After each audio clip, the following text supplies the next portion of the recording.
새로운 정부가 시작됐습니다. 부동산 시장은 어떻게 될지, 부동산 정책은 어떻게 될지 여러 가지 이야기들이 많이 있습니다. 대부분 어떤 얘기들을 하나요? 전체적으로 크게 변화는 없을 거다 이런 얘기를 하고 있습니다. 저는 좀 더 디테일한 측면을 한번 생각해 봤을 때 한 세 가지 측면을 우리가 꼭 생각해 볼 수 있다라고 생각을 합니다. 첫째는 기대해 볼 만한 점입니다. 둘째는 기대해서는 안 되는 점이 있습니다. 마지막 세 번째는 매우 위험할 수 있는 부분이 있다라는 겁니다. 이렇게 세 가지 부분으로 좀 나눠서 생각해 볼 필요가 있다라고 생각합니다. 기대해 볼 만한 부분이 있냐부터 한번 살펴보자면 지방 부동산에 대한 부분을 좀 기대해 볼 만하다라고 보여집니다. 그렇다고 여러분들 오해하시면 안 됩니다. 지방 부동산을 지금 사야 되냐라는 뜻은 절대 아닙니다. 오해하시면 안 되고, 제가 지방 부동산에 대해서 기대해 볼 만하다라는 뜻은 뭐냐면 지방 부동산 때문에 고통을 겪는 사람들이 좀 벗어날 수 있는 기회가 될 수 있을 거다라는 의미에서 기대해 볼 만하다라는 뜻입니다.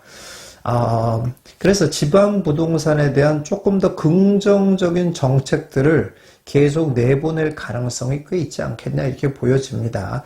사실 지방 부동산에 대한 문제점들은 이전 정부부터 계속 많이 이야기되어 왔던 거고, 그리고 또 약간의 혜택식이 계속 있어 왔습니다. 근데 그래도 움직이지 않는 거죠. 그런데 이렇게 혜택을 주는 부분들은 계속 지속될 가능성이 있고, 결국 시장에 어떤 유의미한 결과가 나타날 때까지 계속 이어질 가능성이 높다라고 보여집니다.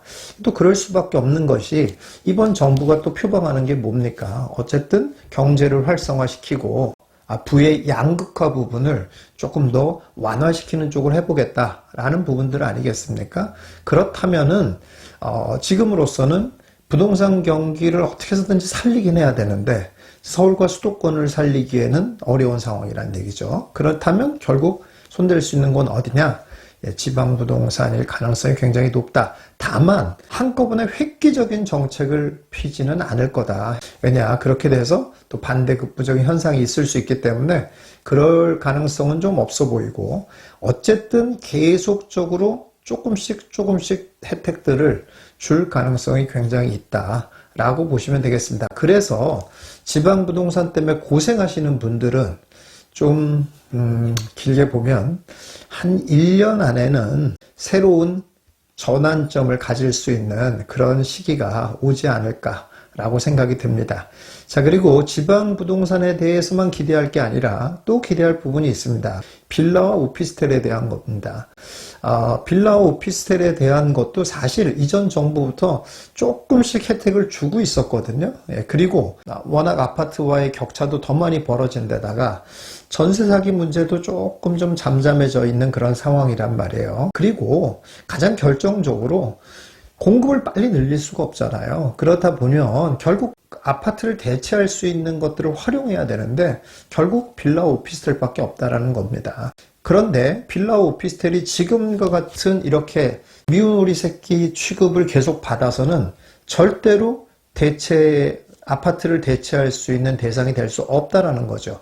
그렇기 때문에 이런 부분들을 아파트를 어느 정도 대체할 수 있는 대상이 될 수 있는 수준까지 올릴 수 있도록 정책을 펼 가능성이 꽤 있지 않겠냐 이렇게 보여집니다. 그런 시그널들은 조금씩 계속 나오고 있죠. 새 빌라를 사는 거는 주택수에서 제외해 준다든지, 임대사업자도 단기 임대도 이제 빌라 오피스텔은 넣을 수 있게 해준다든지, 이런 일들이 계속 벌어지고 있습니다. 근데 여기서 끝나는 것이 아니라 앞으로 계속 지속적으로 유리해질 수 있는 얘기들은 계속 나올 가능성이 있겠다 이렇게 보여집니다. 그런데다가 워낙 아파트와 빌라와의 가격 차이가 높아진 상태에 있기 때문에 그런 면에서 좀 빌라에게도 정말 소위 말하는 볕들날이 올 가능성이 좀 있지 않겠냐 이렇게 보여집니다. 다만 역시 마찬가지입니다. 이것도 제가 그렇다면 빌라를 사라고 그러는 거냐, 그런 뜻은 아닙니다. 이미 빌라를 갖고 있는 사람들에게는 숨통이 트일 수 있는 그런 상황이 올 수 있다라는 얘기인 거지, 아직은 빌라를 사서 뭔가 큰 이득을 낼 수 있는 이런 상황이다라고 보기에는 조금 어렵습니다. 오해는 하지 마시기 바라겠습니다. 자, 그리고 또 있습니다. 부동산에 대해서 조금 관심 있게 시장을 잘 지켜보신 분들은 아시겠지만 지금 한 1, 2년 동안도 지금 이제 하락장이 끝나고 1, 2년 동안 완만한 약세장이 시작됐다라고 보여지는 지금에서도 초고가 아파트만 오른 게 아니에요, 절대. 그런 게 아니고 대중들의 수요가 몰리는 투자성 있는 것들은 계속 가격이 올라왔습니다. 바로 이러한 현상이 앞으로도 계속 갈 거라는 얘기입니다. 그러니까 지금 어떤 상황이냐면 확실히 약세장이다 보니까 거래는 많이 줄었어요. 거래는 많이 줄었지만 그래도 투자성 있는 곳은 거래가 줄면 대부분 매도가 힘이 없어져서 가격을 낮추는 게 정상이거든요. 그런데 절대 그런 일을 안 한다는 겁니다. 그래서 아무리 거래가 없어도 매도가 꿈쩍을 하지 않습니다. 이게 왜 그러냐면 그 하나밖에 없거든요. 다주택자의 포지션을 유지하고 있는 사람이 별로 없다 보니 그러니 자기의 전 재산이에요. 그러니까 그거를 갖다가 싼 가격에 던질 사람이 없어서 그래요. 자, 그러니까 이 말의 의미는 뭐냐면 그래서 대중들의 수요가 몰리는 것들 그리고 새 아파트가 될 것들 이런 류의 것들은 앞으로도 계속 가격이 올라간다는 얘기예요. 그러니까 지금의 정책을 딱히 손을 안 본다라고 하면은 그렇다면 지금 여태까지 계속 올라가고 있는 사람들의 수요가 몰리는 곳들은 앞으로도 계속 가격이 올라간다라는 얘기입니다. 그러니까 그런 거를 찾아내 가지고 거기에 여러분들이 올라타야지만이 계속 자산의 격차를 키울 수 있는 그런 상황이 된다 이런 얘기입니다. 자, 이런 것이 이 정부의 기대해 볼 만한 점이다라고 볼 수 있겠습니다. 자, 그 다음에 두 번째, 기대하지 말아야 될 것은 뭐냐면 4기 신도시입니다. 예, 여러분 3기 신도시가 어떻게 된 건지를 다 봤으면서도 4기 신도시도 얘기하면 또 그걸 또 기대한다는 게 참 어이없지 않습니까? 물론 이게 또 왜 그러냐면 사람이 잘 망각의 동물이기도 하지만 또 대상이 또 달라지기도 했어요. 그 사이에 세월이 많이 지났다 보니까 그 3기 신도시를 막 목매가지고 기다렸던 사람들이 어느덧 30대에 있던 사람들이 40대가 돼버렸네. 예, 이렇습니다. 그러니 이제 4기 신도시 얘기를 하니 이제 또 30대들이 목매서 기다리게 하는 그런 효과를 또 만들어버리게 되는 거예요. 절대 그러지 말아라라는 겁니다. 기대하지 마셔야 됩니다. 3기 신도시 지금 완공도 다 안 됐지만 3기 신도시 지금 한 10년 걸리고 있는 것 같아요. 자, 그런데도 또 된다고 해도 문제예요. 된다고 해도 물론 재산 가치는 올라갈 수 있지만 본인들이 거기에 쉽게 들어가서 살 수 있어지냐? 그러기도 어렵습니다. 왜냐? 교통 대책이 뭐 해결이 불가능하거든요, 거의. 자, 그렇다면은 그렇게 오랜 세월을 기다리는 것과 그리고 당첨 확률도 높지 않은 데다가 그리고 막상 들어가서도 내 생활을 편하게 할 수 있는 그런 여건도 안 되는 데다가 또 결정적으로 뭡니까? 여러분들 기회비용이라는 거 모르십니까? 예. 그거 하나 바라보고 기다리고 하느라고 보낸 그 많은 세월들 그 세월에 내가 어느 정도 투자할 자금이 있다면 그걸 다른 데다 투자해가지고 불렸다면 얼마나 확률 높게 많이 불릴 수 있었을까? 이 생각을 좀 한번 해보셔야 된다라는 거예요. 그렇기 때문에 4기 신도시 절대 기대하지 마셔야 된다. 그리고 거기에 본인의 재산과 시간을 베팅하는 것은 매우 미련한 일이다 라는 말씀을 드리고 싶습니다. 가장 위험하게 보는 것은 뭐냐면 제가 여러 유튜브에서도 많이 말씀드렸습니다만은 초고가 아파트입니다. 정부는 분명히 세금으로 부동산을 잡는 정책은 하지 않겠다라고 말은 했습니다만은 사실 이미 안건이 논의가 됐었고 옛날에 이제 종부세를 만들 때도 그런 얘기를 했었거든요. 종부세 실제로 해당되는 사람이 몇이나 되냐. 전 국민의 뭐 5%도 안 된다. 뭐 이런 얘기들을 하면서 종부세를 올렸거든요. 비슷한 논리를 적용할 수 있을 거다라고 봅니다. 초고가 아파트에 대해서 세금을 올리는 전략이죠.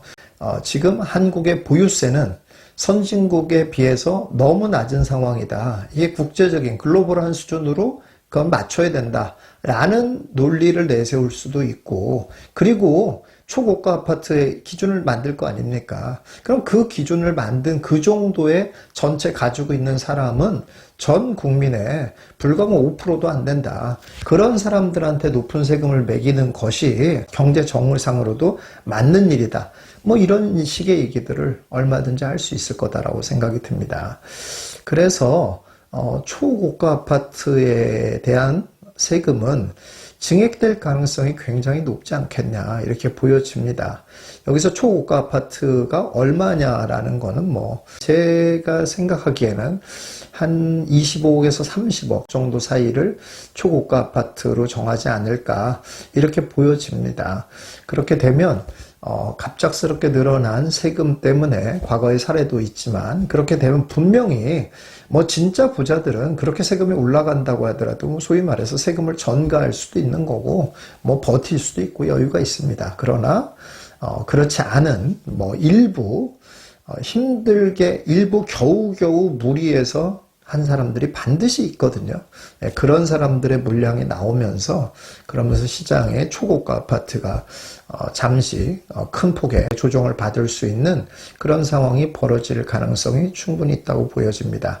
그래서 무리해서 초고가 아파트로 갈아타려고 하는 전략은 좀 피하시는 게 좋겠다.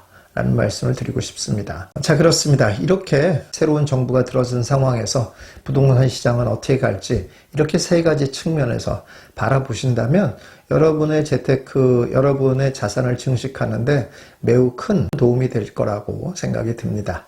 자, 그리고 여러분들 좀 처음부터 보시면서 신기한 생각을 하셨죠? 뭐냐면 바로 여기 디자인이 바뀌었죠? 예. 제가 새로운 책을 냈습니다. 예, 부동산 투자 황금 로드맵이라는 책을 냈고요. 오늘부터 인터넷 주문이 가능합니다. 그리고 내일부터 서점에 깔립니다. 예, 그래서 제가 이 새 정부에 맞춰서 지금 이 시점에 부동산을 통해서 재산을 늘릴 수 있는 너무너무 쉬운 방법을 모조리 다 수록을 해놨습니다. 그래서 여러분들 아마도 보시게 되면 정말로 적은 재산부터 시작해서 뭐 굉장히 큰 재산을 만들 때까지, 그리고 또 큰 재산을 만드는 것에서 끝나는 게 아니라 큰 재산 플러스 이제 충분한 현금으로 매달 많은 돈을 만들어서 그 돈을 가지고 잘 쓰면서 살 수 있는 인생 전체 로드맵을 다 제가 여기에다 수록을 했거든요. 예, 그러니까 여러분 누구나 다 따라하실 수 있습니다. 여러분들 한번 보시면 아주 큰 도움을 받으실 거다라고 생각이 들고요. 그리고 또 한 가지 있습니다.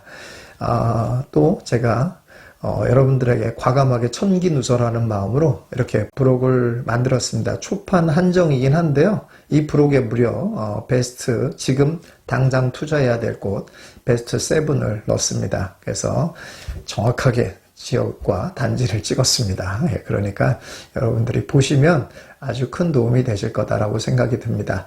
마지막으로 아울러 제가 이 또 새로운 책을 출간한 기념으로 해서 뭐 제가 한 7, 8년 동안 거의 저희 회원 강의 외에는 하지 않았었는데 처음으로 부동산 투자 황금 로드맵 수강생들을 모집하기로 했습니다. 그래서 자세한 내용은 이 밑에 댓글에다가 공개해 놓을 테니까 여러분들이 보시고 그동안 이제 회원 가입하시기가 조금 부담스러우셨던 분들은 이번에 이제 수강 일반인들을 대상으로 하는 강의를 제가 오픈하니 거기에 이제 수강 신청을 하셔서 한번 강의를 들어보시는 것도 좋으실 거라고 생각이 듭니다. 자, 여러분들 제 새로 나온 책도 많이 성원해 주시고 여러분의 재산도 계속 놀랍게 증식시키시는 여러분들 되시기 바라겠습니다.